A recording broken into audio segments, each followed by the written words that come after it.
Hi, this is Abdul Shaheed. നിങ്ങൾ നിങ്ങളുടെ ബിസിനസ്സിനെ ഡിജിറ്റലി ഗ്രോ ചെയ്യിപ്പിക്കാൻ ഉദ്ദേശിക്കുന്നവരാണെങ്കിൽ ഈ 3 കാര്യങ്ങൾ, അതായത് ഈ 3 സ്ട്രാറ്റജീസ് എന്തായാലും അറിഞ്ഞിരിക്കണം. ഒന്നാമത്തത് ഓർഗാനിക് സോഷ്യൽ കണ്ടന്റ് ആണ്. അപ്പോൾ ഓർഗാനിക് സോഷ്യൽ കണ്ടന്റ് ഉദ്ദേശിക്കുന്നത് നമ്മുടെ ബിസിനസ്സിനെ multiple social media channels use ചെയ്തുകൊണ്ട്, അതായത് മൾട്ടിപ്പിൾ ചാനൽസ് ഉദ്ദേശിക്കുന്നത് ഇൻസ്റ്റാഗ്രാം ചാനൽ യൂസ് ചെയ്യാം, ഫേസ്ബുക്ക് പേജ് യൂസ് ചെയ്യാം, അങ്ങനെ multiple social media channels use ചെയ്തുകൊണ്ട് ഓർഗാനിക്കലി പ്രൊമോട്ട് ചെയ്യാം. അപ്പോൾ ഓർഗാനിക്കലി പ്രൊമോട്ട് ചെയ്യുമ്പോൾ കുറച്ച് കാര്യങ്ങൾ ശ്രദ്ധിക്കാം. നമ്മൾ കണ്ടന്റ് പോകുമ്പോൾ കൺസിസ്റ്റൻ്റ് ആയിട്ട് കണ്ടന്റ് പോവുക, അതുപോലെ തന്നെ നമുക്ക് ക്വാളിറ്റി ഉള്ള കണ്ടന്റ് എപ്പോഴും പോകാൻ ശ്രമിക്കുക. പിന്നെ മൾട്ടിപ്പിൾ കണ്ടന്റ് പില്ലേഴ്സ് യൂസ് ചെയ്യുക. അപ്പോൾ നമ്മൾ ഓർഗാനിക്കലി കണ്ടന്റ് പോസ്റ്റ് ചെയ്യുമ്പോൾ നമ്മൾ ബേസിക്കലി നമ്മുടെ ഓഡിയൻസിനായിട്ട് കമ്മ്യൂണിക്കേറ്റ് ചെയ്യുകയാണ്. അപ്പോൾ ഇത് പല ബിസിനസ് ഓണേഴ്സും സീരിയസ് ആയിട്ട് എടുക്കാത്തൊരു കാര്യമാണ്. അതായത് നമ്മൾ കണ്ടന്റ് മാർക്കറ്റിംഗ് ചെയ്യുമ്പോൾ, അതായത് ഓർഗാനിക് കണ്ടന്റ് നമ്മൾ ഫേസ്ബുക്കിലോ അല്ലെങ്കിൽ ഇൻസ്റ്റാഗ്രാം ചാനലിലോ നമ്മൾ പോസ്റ്റ് ചെയ്യുമ്പോൾ ബേസിക്കലി നമ്മൾ നമ്മുടെ ഓഡിയൻസിൻ്റെ അടുത്ത് കമ്മ്യൂണിക്കേറ്റ് ചെയ്യുകയാണ്. ആ ഒരു മൈൻഡ് സെറ്റിൽ വേണം നമ്മൾ എപ്പോഴും കണ്ടന്റ് പോസ്റ്റ് ചെയ്യാനായിട്ട്. അപ്പോൾ ആ ഒരു മൈൻഡ് സെറ്റ് കിട്ടിക്കഴിഞ്ഞാൽ നമ്മൾ ആ ഒരു ട്രാക്ഷനിലോട്ട് വരും. അതായത് നമുക്ക് ക്വാളിറ്റി കണ്ടന്റ് വേണം. നമ്മുടെ ഓഡിയൻസിൻ്റെ അടുത്ത് നമ്മൾ കമ്മ്യൂണിക്കേറ്റ് ചെയ്യുമ്പോൾ നമുക്ക്, അതായത് നമ്മുടെ ബിസിനസ് എന്നുള്ള രീതിയിലാണ് നമ്മൾ കമ്മ്യൂണിക്കേറ്റ് ചെയ്യുന്നത്. അപ്പോൾ നമ്മുടെ ബിസിനസ് എന്നുള്ള രീതിയിൽ കമ്മ്യൂണിക്കേറ്റ് ചെയ്യുമ്പോൾ നമ്മുടെ ബിസിനസ്സിന് ഒരു വാല്യൂ ആദ്യം ക്രിയേറ്റ് ചെയ്യണം. അപ്പോൾ വാല്യൂ ക്രിയേറ്റ് ചെയ്യുമ്പോൾ നമ്മൾ അത്രയും നല്ല ക്വാളിറ്റി കണ്ടന്റ് നമ്മൾ പോകണം, കൺസിസ്റ്റൻ്റ് ആയിട്ടുള്ള രീതിയിൽ കമ്മ്യൂണിക്കേറ്റ് ചെയ്യണം. അതായത് നമ്മുടെ ടാർഗറ്റ് ഓഡിയൻസിന് വേണ്ട കാര്യങ്ങൾ എന്താണോ അത് മാക്സിമം നമ്മൾ ഡെലിവറി ചെയ്യാൻ ശ്രമിക്കണം. അതായത് ഇപ്പോൾ അതിനാണ് നമ്മൾ മൾട്ടിപ്പിൾ കണ്ടന്റ് പില്ലേഴ്സ്, ഞാൻ ആദ്യം പറഞ്ഞ മൾട്ടിപ്പിൾ കണ്ടന്റ് പില്ലേഴ്സ് നമ്മൾ യൂസ് ചെയ്യുന്നത്.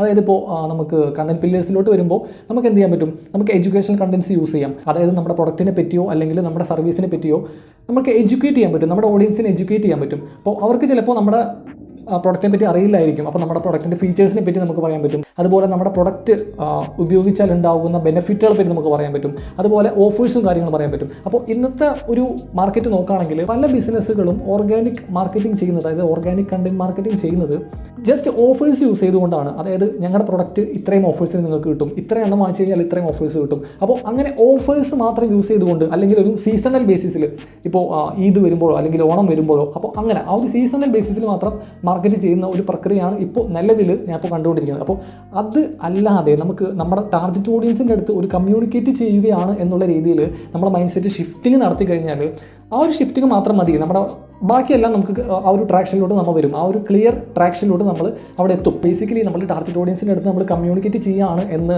ചിന്തിച്ചുകൊണ്ട് നമ്മൾ മാർക്കറ്റ് ചെയ്യുമ്പോൾ നമുക്ക് ഒരുപാട് കണ്ടന്റ് പില്ലേഴ്സ് അവിടെ കിട്ടും. അപ്പോൾ എന്തൊക്കെയാണ് കണ്ടന്റ് പില്ലേഴ്സ്? അതായത് നമുക്ക് എഡ്യൂക്കേഷണൽ കണ്ടന്റ്സ് പോവാം, നമ്മുടെ പ്രൊഡക്റ്റിനെ പറ്റി ഫീച്ചേഴ്സും കാര്യങ്ങളും നമുക്ക് പറയാം. മറ്റ് കോമ്പറ്റീറ്റേഴ്സിൽ നിന്ന് എന്താണ് നമ്മുടെ ബിസിനസ്സിനെ അല്ലെങ്കിൽ നമ്മുടെ പ്രൊഡക്റ്റിനെ വേറിട്ട് നിർത്തുന്നത്, ആ കാര്യങ്ങൾ നമുക്ക് എന്ത് ചെയ്യാൻ പറ്റും?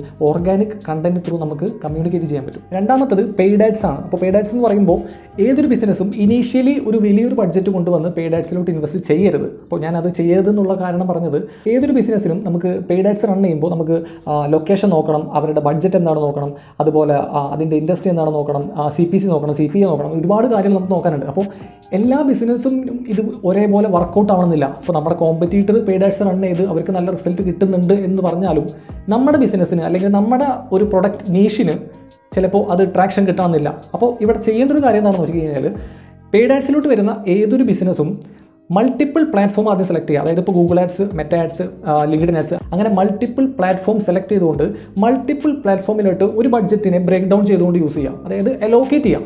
ഒറ്റ ബഡ്ജറ്റിനെ മൾട്ടിപ്പിൾ പ്ലാറ്റ്ഫോമിലോട്ട് അലോക്കേറ്റ് ചെയ്യാം, എന്നിട്ട് അതിനെ ടെസ്റ്റ് ചെയ്യാം. അപ്പോൾ അവിടെ ടെസ്റ്റ് ചെയ്യുമ്പോൾ നമുക്കൊരു കാര്യം മനസ്സിലാവും. അതായത് ഏത് പ്ലാറ്റ്ഫോമിലാണ് നമുക്ക് അവിടെ ട്രാക്ഷൻ കിട്ടുന്നത്, ഏത് പ്ലാറ്റ്ഫോമിലാണ് നമുക്ക് നല്ല ലീഡ്സ് വരുന്നത്, ഏത് പ്ലാറ്റ്ഫോമിലാണ് നമുക്ക് കൺവേർഷൻസ് നടക്കുന്നത്. അപ്പോൾ ഇങ്ങനെയുള്ള കാര്യങ്ങൾ നമുക്ക് മനസ്സിലാക്കി കഴിഞ്ഞു കഴിഞ്ഞാൽ പിന്നെ നമുക്ക് ഈസിയാണ്. ബാക്കിയുള്ള പ്ലാറ്റ്ഫോംസ് നമുക്ക് ഷട്ട് ഡൗൺ ചെയ്യാം. അതായത് നമുക്ക് റിസൾട്ട് തരാത്ത പ്ലാറ്റ്ഫോംസ് ഷട്ട് ഡൗൺ ചെയ്യാം. നമുക്ക് റിസൾട്ട് തരുന്ന, അതായത് ട്രാക്ഷൻ കിട്ടുന്ന പ്ലാറ്റ്ഫോമുകൾ നമുക്ക് കണ്ടിന്യൂസ് ആയിട്ട് യൂസ് ചെയ്യാം. അപ്പോൾ ഇതാണ് പെയ്ഡ് ആഡ്സിലോട്ട് വരുമ്പോൾ ഏതൊരു ബിസിനസ്സും ശ്രദ്ധിക്കേണ്ട ഒരു കാര്യം. മൂന്നാമത്തത് SEO ആണ്. അപ്പോൾ SEO എന്ന് പറയുമ്പോൾ എല്ലാവർക്കും അറിയാവുന്ന പോലെ തന്നെ അത് ലോങ് ടേം പ്രോസസ്സാണ്. അപ്പോൾ SEOയിലോട്ട് ഒരു ബിസിനസ് ചെയ്യുമ്പോൾ എപ്പോഴും പറയുന്നത് SEO എന്ന് പറയുന്നത് ഒരു ഇൻവെസ്റ്റ്മെൻ്റ് ആയിട്ട് കാണണം. കാരണം അത് നമുക്ക് റിസൾട്ട് കാണാനായിട്ട് സമയം എടുക്കും. ഒരു 6 മാസം മുതൽ 12 മാസം വരെ നമുക്ക് എടുക്കും റിസൾട്ട് കാണാനായിട്ട്. അപ്പോൾ ബേസിക്കലി ഓർഗാനിക്കലി കീവേഡിനെ റാങ്ക് ചെയ്യുന്ന, അല്ലെങ്കിൽ നമ്മുടെ ഓർഗാനിക്കലി നമ്മുടെ വെബ്സൈറ്റിന് വിസിബിലിറ്റി കൂട്ടുന്ന ഒരു പ്രോസസ്സാണ് SEO എന്ന് പറയുന്നത്. അപ്പോൾ SEO എന്തായാലും സമയം എടുക്കുന്ന പ്രോസസ്സാണ്. അപ്പോൾ അതിലോട്ട് ഇൻവെസ്റ്റ് ചെയ്യണം എന്നുള്ളത് ഏതൊരു ബിസിനസ്സും എന്തായാലും ചെയ്യേണ്ട ഒരു കാര്യമാണ്. ഓക്കെ, അപ്പോൾ ഇന്നത്തെ വീഡിയോയിൽ പറഞ്ഞ 3 സ്ട്രാറ്റജീസ് ഇതൊക്കെയാണ്. അതായത് കണ്ടന്റ് മാർക്കറ്റിംഗ്, അതായത് ഓർഗാനിക് കണ്ടന്റ് മാർക്കറ്റിംഗ്, അതുപോലെ പെയ്ഡ് ആഡ്സ്, അതുപോലെ SEO. അപ്പോൾ ഇത് 3ഉം ക്ലിയർ ആയിട്ടുണ്ടെന്ന് വിചാരിക്കുന്നു. എന്തെങ്കിലും സംശയമോ കാര്യങ്ങളുണ്ടെങ്കിൽ കമൻറ്റ് ബോക്സിൽ രേഖപ്പെടുത്തുക. So thank you for watching. See you next video.